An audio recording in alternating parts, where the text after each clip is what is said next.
A retiring cop rescued a Black Panther from a blizzard. It grew into something terrifying. Frank Dawson stood motionless on the wooden porch of his old cabin, his weary eyes following the red trail stretching from the edge of the forest to something small and black huddled by the steps. The wind howled through the cracks in the wood, but he did not tremble from the cold. It was his old, fractured heart that trembled. Winter had come early to the Wyoming mountains this year, bringing with it the kind of silence that made a man remember all the things he'd been trying to forget. The temperature had dropped below zero for 3 nights running, and the forest seemed to hold its breath, waiting for something that Frank couldn't name. His only companion, his service dog named Ranger, had died not long before. Ranger had been his partner, his family, his everything. For 12 years, they had worked together in the K-9 unit, tracking suspects through dense forests, finding lost children in the dark, standing side by side when the world turned violent and unpredictable. The German Shepherd had been more than a mom. He had been Frank's anchor to humanity, the one living thing that never judged him for the scars he carried, both visible and hidden. They had been through shootouts and standoffs, had pulled people from burning buildings and tracked fugitives across 3 states.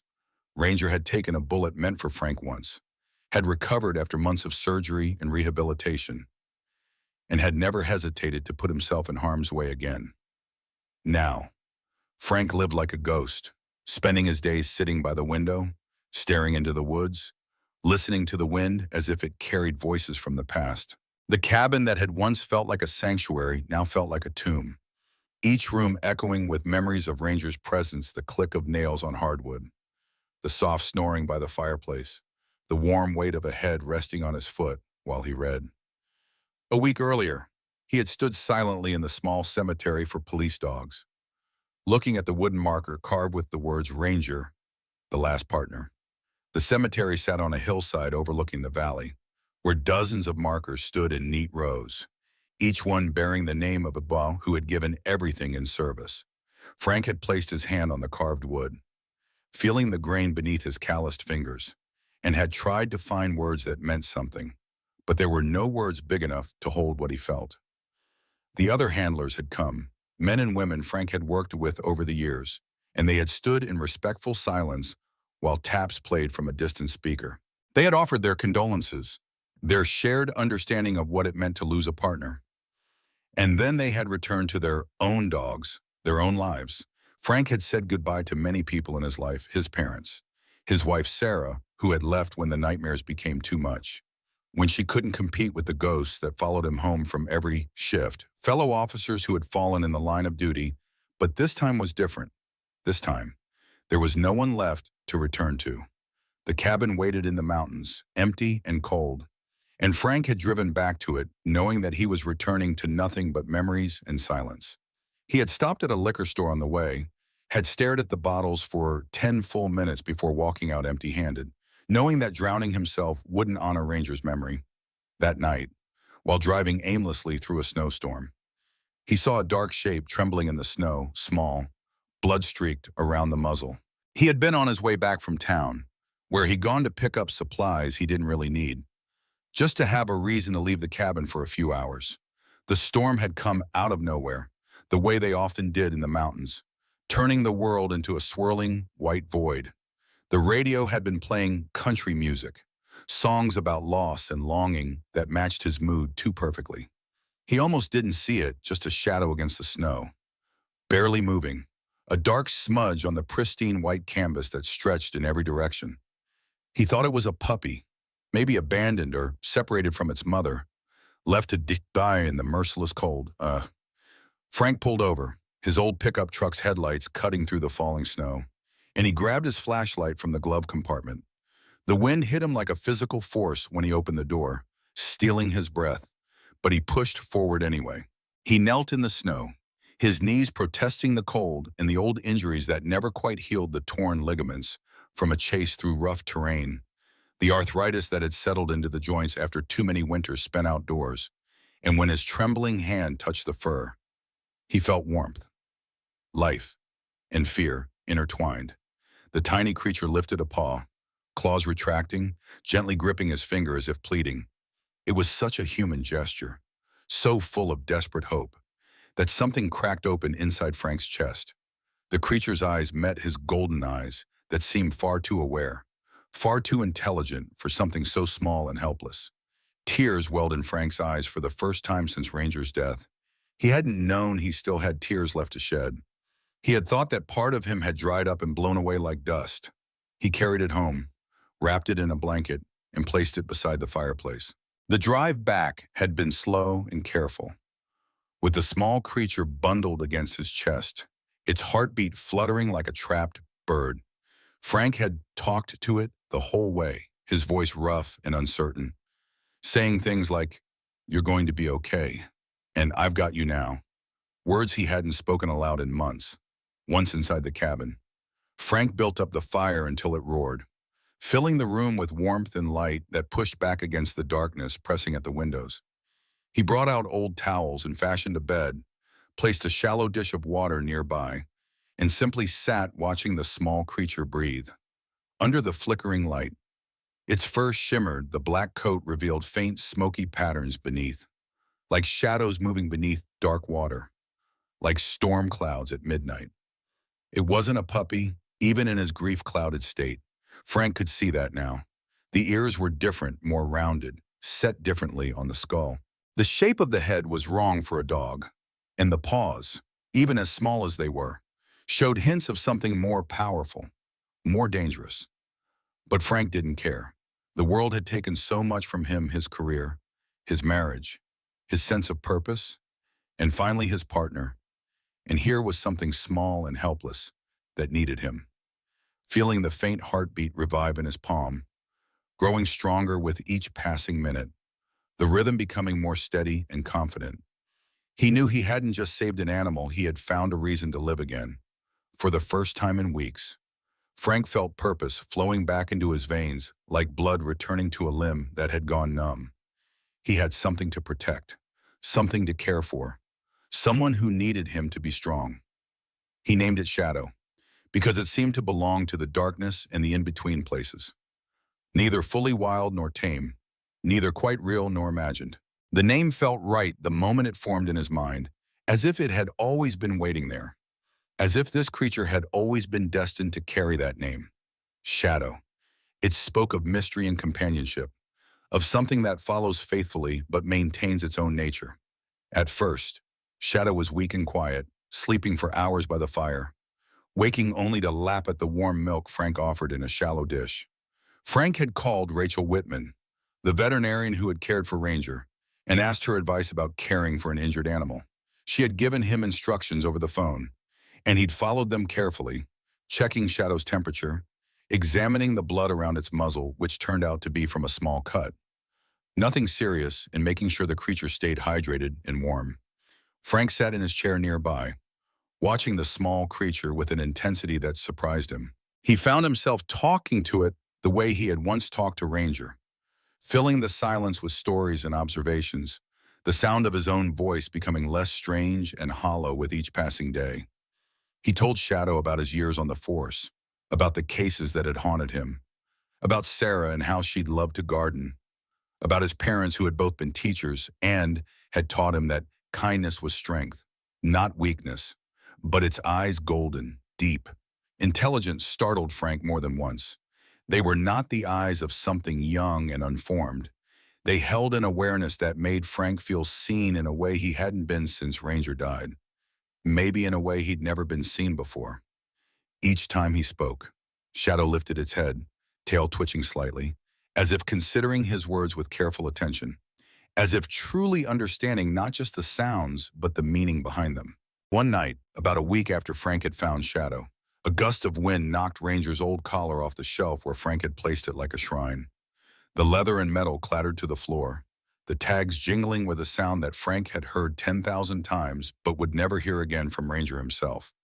Before Frank could move, before he could even process what had happened, Shadow approached, moving slowly and deliberately. The small creature gently picked up the collar in its mouth, carried it across the room, and placed it in Frank's hand with surprising gentleness. Then Shadow pressed its cheek to the cold metal and purred softly, a sound like distant thunder on a summer night, a sound that Frank hadn't expected from something he'd thought was a puppy. Frank froze, his breath catching in his throat. The collar was still warm from Shadow's mouth, and Frank could smell the old leather, could remember the day he'd first buckled it around Ranger's neck when he was just a puppy himself, all oversized paws and floppy ears and boundless enthusiasm.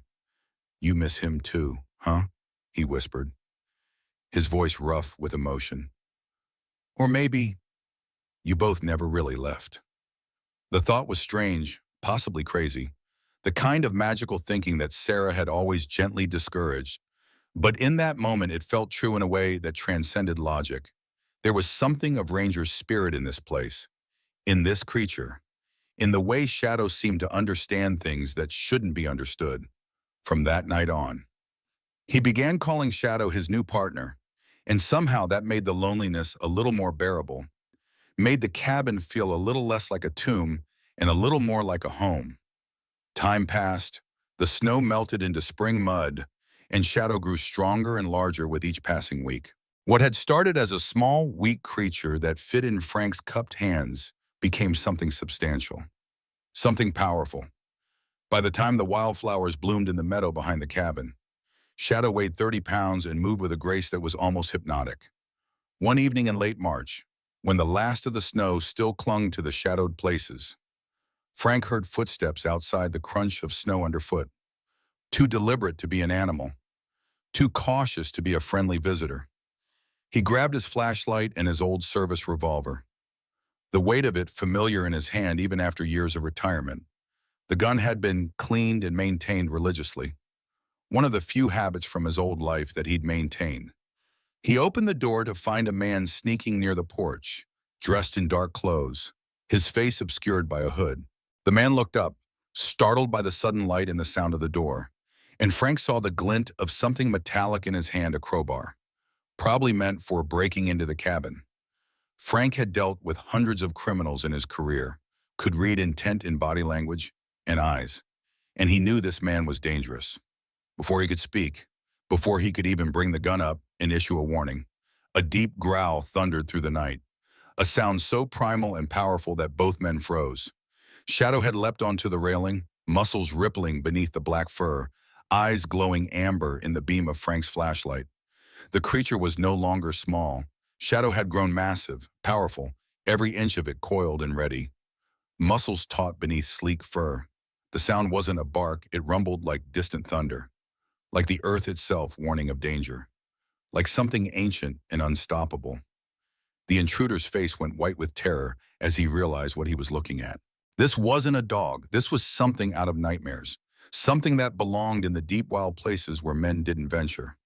Shadow circled him, blocking every escape route with the precision of a trained predator. Moving with fluid grace, head low and eyes locked on the target, the man tried to run, but Shadow cut him off.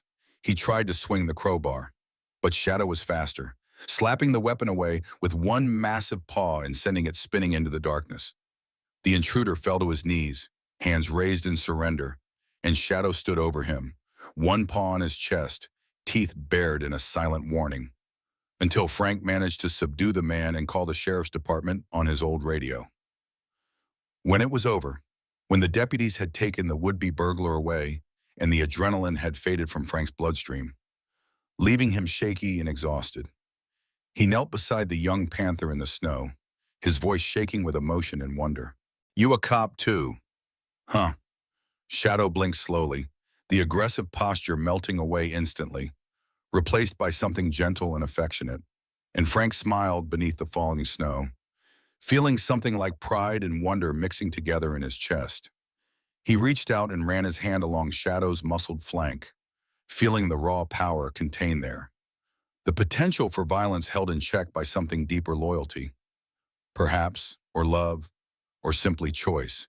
He marveled at how this wild creature had chosen to protect him, had acted with precision and restraint, stopping the threat without causing serious harm.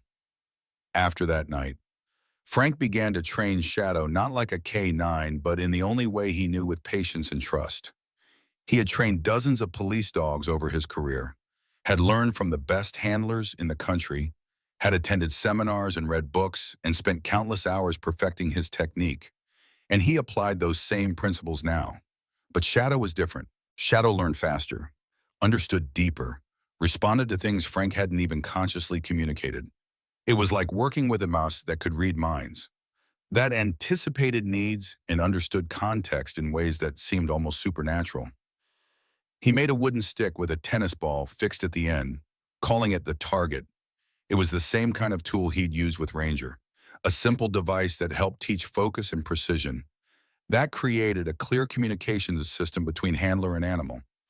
Each time Shadow touched it with his nose, Frank clicked a small clicker, a sound that cut through all other noise, a sound that meant, yes, that's exactly right, and gave him food chunks of raw meat that Shadow devoured with obvious pleasure, or sometimes fish from the stream, or the venison that Frank had stored in his freezer from the previous hunting season. Within days, the panther learned commands: touch target, go to kennel, return on whistle. But it went beyond simple obedience. Shadow seemed to understand the purpose behind the commands, not just the actions themselves. Frank built the training sessions into their daily routine, working in the early morning when the world was quiet and Shadow's attention was sharpest, when the rising sun painted everything gold and the coffee was still hot in Frank's thermos. Shadow was smarter than any animal Frank had ever known. And Frank had worked with some exceptional dogs over the years, dogs that had saved lives, that had found missing children after days of searching, that had sniffed out explosives and prevented disasters. But Shadow operated on a different level entirely.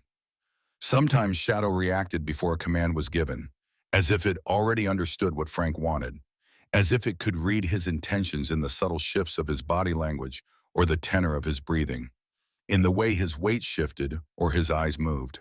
Once, Frank raised his hand absent-mindedly while thinking about a case from his past.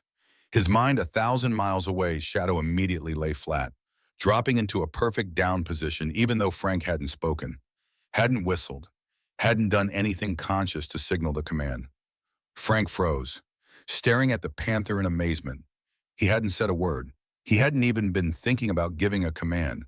In that moment, he felt as though Ranger's spirit lived somewhere behind those golden eyes, as if all the years of partnership and trust had somehow been transferred to this new creature, this impossible gift that the forest had given him, as if the universe, which had taken so much away, had decided to give something back. By spring, Shadow had grown into something magnificent, sleek, powerful, moving almost soundlessly despite weighing well over 100 pounds. The panther's coat gleamed in the sunlight like polished obsidian, and Frank found himself simply watching sometimes, marveling at the beauty and grace of the creature that had chosen to stay with him. Shadow could leap from the ground to the cabin roof in one effortless bound, could move through the forest without disturbing so much as a leaf, could climb trees with the ease that most animals walk. Frank had never seen anything so perfectly designed, so precisely adapted to its purpose. One day in April, a delivery man came to the cabin with a package of supplies Frank had ordered online dog food. As a matter of fact, though Shadow had long since graduated to a diet more appropriate for a large carnivore. Shadow appeared on the porch roof, having climbed there with the effortless agility of a cat, watching intently, tail swaying in a slow, hypnotic rhythm. The afternoon sun illuminated Shadow fully, revealing every detail: the massive paws, the powerful jaw, the distinctly feline features. The delivery man took one look at the massive Black Panther and nearly dropped the package, backing toward his truck with his eyes wide and his hands raised defensively, his face pale with shock and fear. That's not a dog," he stammered, his voice cracking. It took Frank several minutes to assure the man that Shadow wouldn't attack, that the panther was domesticated, or as domesticated as such a creature could be. But Frank could see the fear and disbelief in the man's eyes, could see how his hands trembled as he held out the scanner for Frank's signature, how he kept glancing back at Shadow as if expecting an attack at any moment. The man practically ran back to his truck, and Frank knew that this couldn't continue. Word would spread, animal control would be called, Shadow could be taken away, or worse. Afterward, Frank spent 3 weeks building a large enclosure, working dawn to dusk, his old muscles protesting, but his determination unwavering. The enclosure was high-fenced with reinforced chain link and double-locked gates not to imprison, but to protect them both. He couldn't have visitors calling animal control, couldn't risk someone getting hurt or Shadow being taken away and destroyed as a dangerous animal.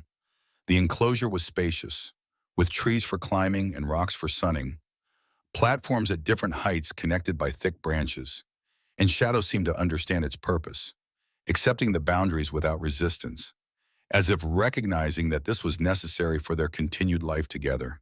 Each morning after that, the once silent house was now alive, the scratch of claws on wood, the low rumble by the fire, the soft thud as Shadow leapt among the rafters that Frank had reinforced to support the panther's weight. Frank had hung thick climbing ropes and platforms, creating a vertical playground that Shadow used with obvious joy, spinning and leaping with an abandon that made Frank laugh out loud. For the first time in months, Frank truly felt alive. He had purpose again. He had someone, something to care for, to talk to share his days with. The cabin was no longer a tomb but a home, filled with life and movement and the constant presence of another being who chose to be there. Frank started cooking proper meals again, started maintaining the cabin, started caring about things beyond simple survival. One full moon night in May, when the silver light flooded through the windows and painted everything in shades of blue and white, when the world seemed caught between reality and dream, the forest grew eerily quiet.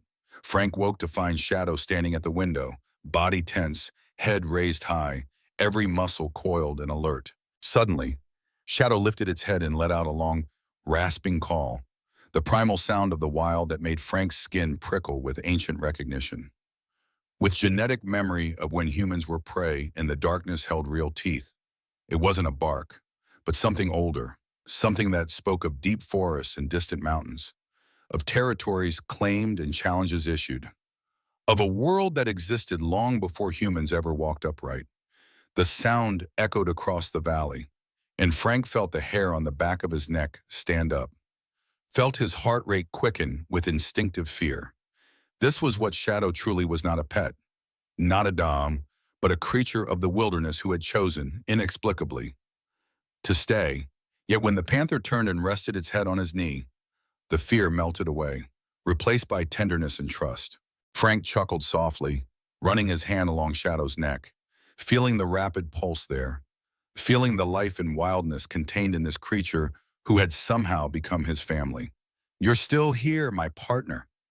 The next morning, as he hung his coat on the hook by the door, preparing for a day of maintenance work around the property, Shadow approached and sniffed the old scar on his arm, the wound from his last mission, a knife fight that had ended his career and nearly ended his life. The scar was thick and ropey, raised and discolored, a permanent reminder of violence and loss, of the split second when everything had gone wrong.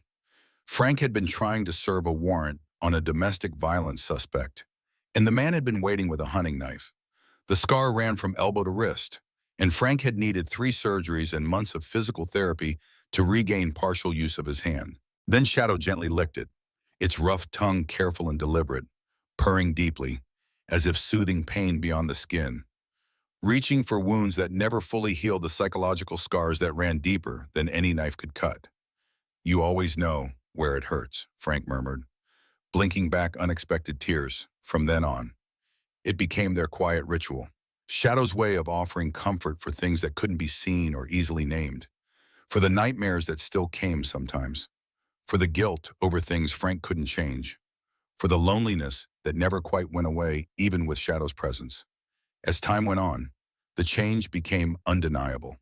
The straw, the claws, the shimmering coat, everything far beyond a dog's nature. Shadow now weighed nearly 150 pounds of pure muscle, could take down deer with ease when Frank let him hunt in the enclosure, could generate enough force with one paw swipe to break bones. Frank could no longer pretend, even to himself, that Shadow was anything other than what he was: a Black Panther, powerful and wild, living in a cabin in the mountains with a retired cop who loved him more than he'd ever thought possible to love anything again.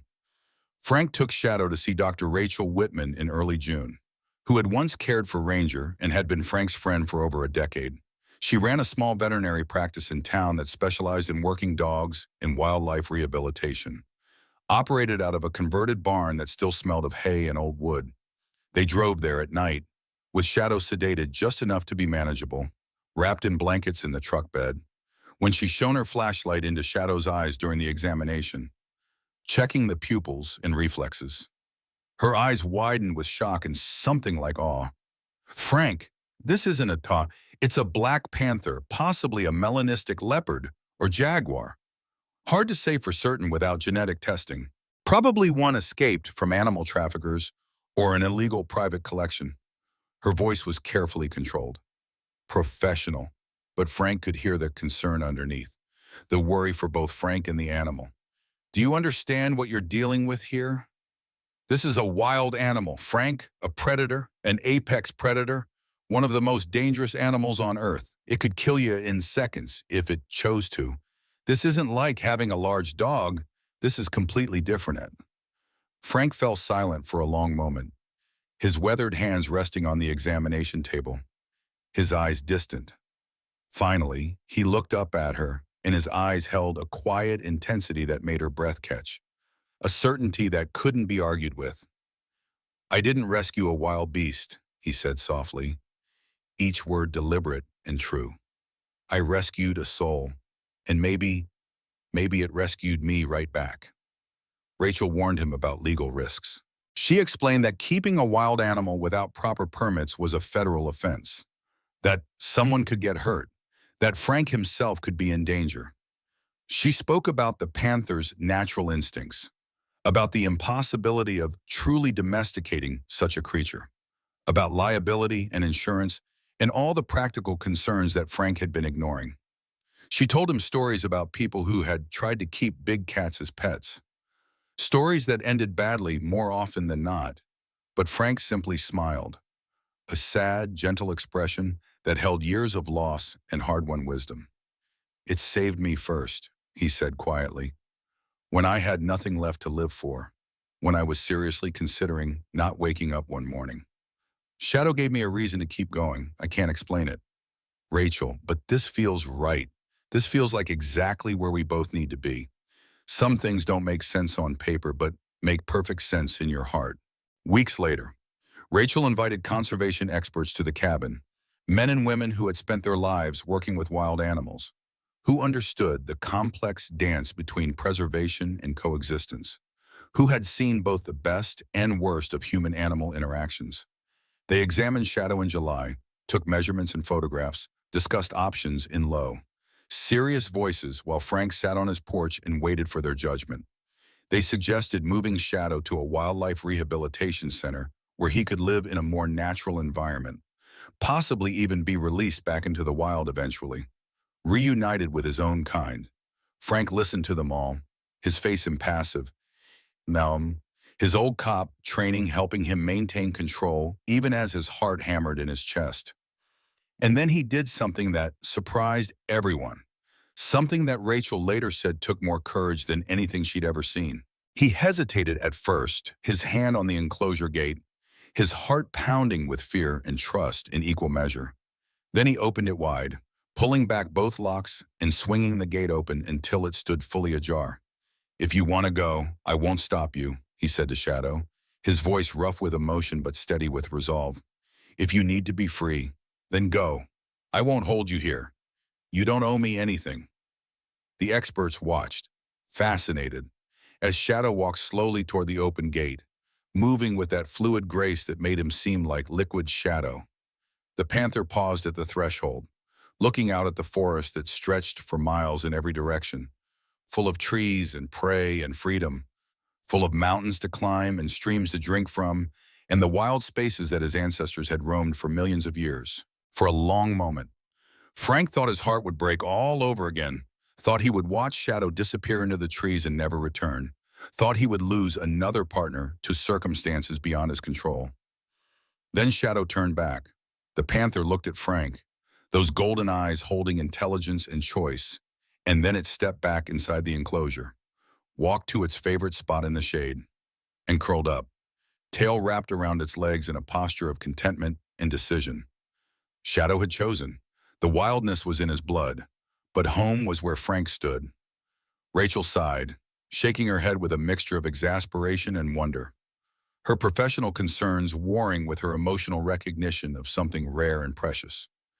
"Seems it's already chosen," she said finally, her voice soft.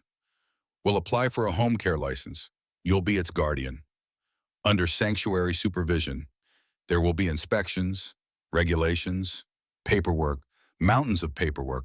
But if Shadow truly wants to stay, and if you're willing to meet the requirements, we can make this legal. We can make this work." Time passed peacefully after that, through the summer and into fall until footage from a trail camera spread across the internet in October. Frank had set up several cameras around the property to monitor wildlife, a habit from his law enforcement days when surveillance was second nature. The video, captured in the gray light of early morning, showed Shadow alerting Frank seconds before a mountain lion approached the cabin, the panther's body going rigid, a low warning growl rumbling in its chest. The predator, a large male cougar that probably weighed close to 200 pounds, stopped at the edge of the clearing, its yellow eyes fixed on Shadow. For several tense seconds captured in grainy footage, the two big cats stared at each other in a contest of wills and territory. And then the mountain lion, recognizing the presence of an equal or perhaps a superior, retreated back into the woods, ceding ground without a fight. The clip went viral within days, shared thousands of times across social media platforms with captions like "Guardian Angel in Fur" and "The Most Loyal Partner," and "Man's Best Friend Isn't Always a Dog." People called Shadow the Miracle Panther of Wyoming, and news outlets picked up the story, running features about the retired cop and his unlikely companion. With the attention came problems. Officials came in November, suspicious of illegal wildlife keeping, concerned about public safety, armed with regulations and potential charges and the weight of federal law.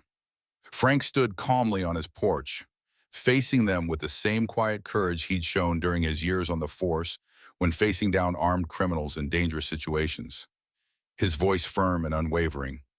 "I've lost friends, partners, honor. I lost my career to a criminal's knife. I lost my wife to my own inability to leave the job at the office. I lost my faith in pretty much everything.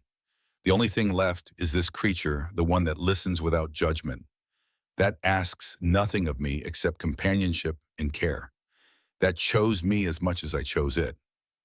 If you take it away, you take what's left of my soul." His words hung in the air, simple and devastating in their honesty, laying bare the truth of what Shadow meant to him. The conservation officers exchanged glances, uncertain, seeing in Frank's face the toll that loss and loneliness had taken. Understanding, perhaps for the first time, that this wasn't about breaking rules, it was about survival. About two creatures who had found each other against all odds and logic and had created something that shouldn't exist but somehow did. Then Rachel arrived with documents, a permit approved under special guardianship, granted after weeks of applications and appeals, letters of recommendation from former colleagues, and psychological evaluations that showed Frank to be stable and responsible. Assessments of Shadow's health and temperament. The permit allowed Frank to keep Shadow under strict conditions, regular veterinary care, secure housing that met federal standards for exotic animals, no public contact or exhibition, quarterly inspections by wildlife officials, and an agreement that if Shadow ever showed signs of aggression or distress, he would be moved to a proper facility. Frank and Shadow were allowed to stay together, and Frank felt something like grace wash over him. Unexpected and profound, a sense that maybe the universe wasn't entirely cruel, that maybe there was still room in the world for unusual bonds and impossible friendships. A year later, in the following autumn when the aspens turned gold and the air smelled of wood smoke and changing seasons, a young officer named Marcus, whose life Frank had once saved during a domestic violence call that had gone sideways, when a suspect had opened fire and Frank had pushed Marcus out of the line of fire, came to visit. Marcus had heard about Shadow through the department grapevine, had seen the viral videos, and he wanted to see for himself the legendary retired detective who now lived in the mountains with a panther. Seeing the massive panther lying by the fire, Marcus paused in the doorway, his hand instinctively moving toward his sidearm. Every bit of his training telling him that this was danger, this was threat. But when Shadow rested its head on Frank's hand, purring like distant thunder, making that sound that spoke of contentment and trust. The officer smiled, relaxing, understanding in that moment what Frank had tried to explain months ago, that danger and trust were not always opposites. "You don't need to return to the force, sir," Marcus said, settling into a chair and accepting the coffee Frank offered, the same chair where Ranger used to rest his head on visitors' knees. "Looks like you've got your own unit now." They talked for hours that afternoon, about old cases and new challenges, about the ways that loss shapes us and the unexpected forms that healing can take, about Marcus's new position in the detective division and how he used the things Frank had taught him every single day. Frank chuckled, scratching behind Shadow's ear in the spot that made the big cat close his eyes in contentment. That made him purr even louder. After Marcus left, after the taillights had disappeared down the mountain road, Frank took out his wood-burning tools and worked carefully on the wooden doorway, adding to the inscription he'd carved months before. The work took him several evenings, burning each letter carefully into the old wood.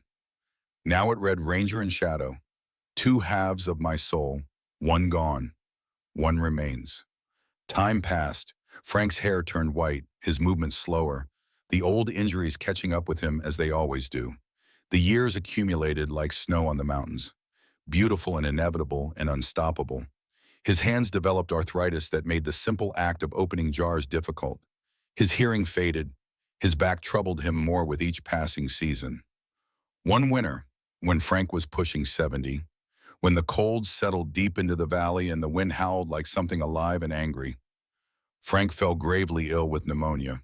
He lay unconscious for 2 days, fever burning through him at 104 degrees. Lost in dreams that mixed past and present into a confused tangle where Ranger and Shadow were the same creature and Sarah was still there and he was young again. No one knew. The cabin was too remote, and Frank had always valued his privacy, had never gotten a cell phone, relied on his old radio for emergencies. Shadow neither ate nor left his side during those 2 days, just lay beside him, warming his skin with body heat, licking his face with careful, persistent attention until he finally opened his eyes. When Frank awoke, weak and disoriented, his throat raw and his body aching, his lips cracked and bleeding from dehydration, the first thing he saw was Shadow's eyes shining with something that looked remarkably like joy and relief. The panther had kept him warm, had kept him alive through presence and determination. "You're no dog," he whispered weakly, his hand finding Shadow's head, fingers tangling in the soft fur.